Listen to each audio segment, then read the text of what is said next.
Hello, to je Kelo a vítam vás pri novom videu a pri tak trošku dosť netradičnom videu, pretože takéto video tu ešte u mňa nebolo. Totižto zajtra, konkrétne 1.10. začína október. Pre Čechov, podľa internetov, říjen. A v októbri samozrejme všetci dobre vieme, že začína náš obľúbený Oktoberfest!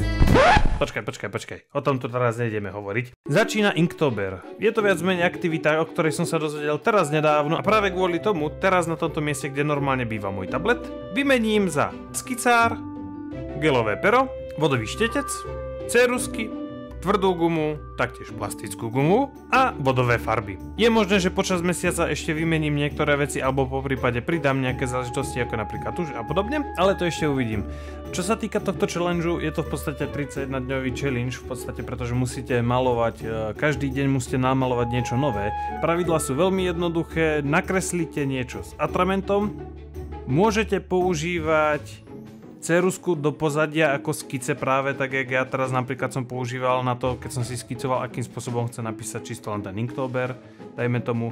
Ide len o to, aby to bolo robené atramentom. Nakoľko atrament nemám, tak používam gelové pero, čože beriem akoby viac menej obdoba toho, pretože je možnosť používať treba fixky alebo rôzne veci. Cieľom tohto challengeu je to, aby ste sa rozvíjali ďalej a tak nejak nestagnovali na jednom mieste a samozrejme toto nie je challenge, ktorý som vymyslel ja, je to od Jakea Parkera a ako vravím, narazil som na ňo teraz nedávno, taktiež som dával aj viac menej na Instagram Instastory o tom, že či sa niektorí z vás máte v pláne zúčastniť tohto challengeu. Čo sa týka pravidel, tak sú veľmi jednoduché, nakresli niečo pomocou atramentu, hoďte to online a použite hashtagy Inktober a Inktober 2018. A potom už len opakovať každý deň, v podstate stále dokola. Je to jednoduché, stačí byť len kreatívny a hlavne nebáť sa toho. Ide o to, aby ste sa vy v tom cítili dobre a aby ste sa posúvali ďalej. Pokiaľ sa na to necítite, tak to nemusíte robiť. Ja si to dávam ako challenge, chcel by som to spraviť ešte tak, že vlastne každý deň vyjde jedno video, kde sa práve venujem konkrétnej danej téme, ku ktorým sa dostaneme za chvíľku. Ale uvidím, či sa mi to podarí držať a stíhať viac menej, točiť ešte aj tak, aby som to stihal vydávať. Až by sa nedarilo, každý jeden ten post, ktorý spravím, tak budem hádzať ešte v ten deň na Instagram. Čiže pokiaľ vás to zaujíma, odkaz je dole v popisku. Samozrejme taktiež aj odkazy na oficiálne stránky, kde sú pravidlá, kde sú témy, sú dole taktiež v popisku. Bolo by asi dosť komplikované, keby ste museli každý deň vymýšľať si niečo sami, lebo nie vždy vás kopne múza, jak sa hovorí. A tak preto sú tu práve aj akoby témy k tomu dané, ktoré môžete práve teraz vidieť na obrazovke. Sú priamo z tej konkrétnej stránky, odkiaľ ja čerpám informácie veškeré a nemám ich preložené len z toho dôvodu, pretože niektoré sa dajú ťažšie preložiť, dajme tomu napríklad prvá téma Poisonous.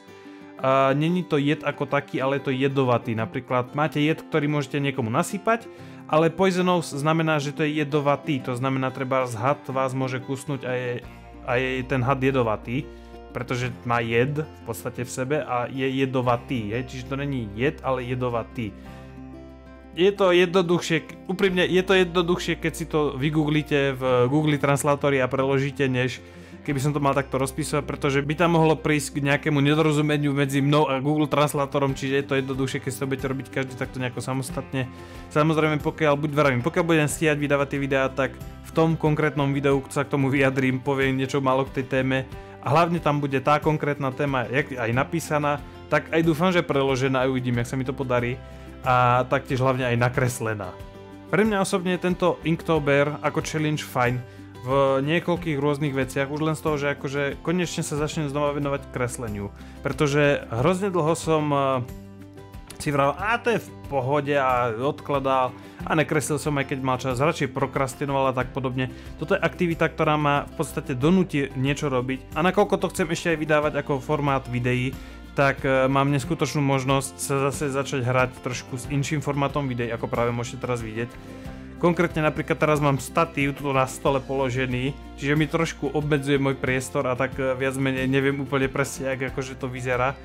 Foťak mám nad skicárom, kde mám otvorený displej, tak aby som na to videl, ako to vyzerá. Problém spočíva jeden a to je ten, že ja v podstate to kreslím na ruby. Ja to mám naopak, tak ako to vy vidíte, tak by to bolo v originále naopak, keby som to needitoval a neotáčal to video.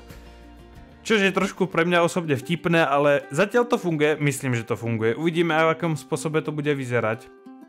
Väčšinu videí, čo chcem robiť, tak pravdepodobne predbežne hádam, že to bude dodabovávané práve takto neskôr, že to nebudem do toho vyprávať. Je možné, že to počase zmením, práve kvôli tomuto aj chcem spraviť tento challenge, aby som sa začal učiť viac menej pracovať s novým médiom, alebo respektíve s novým formátom videí.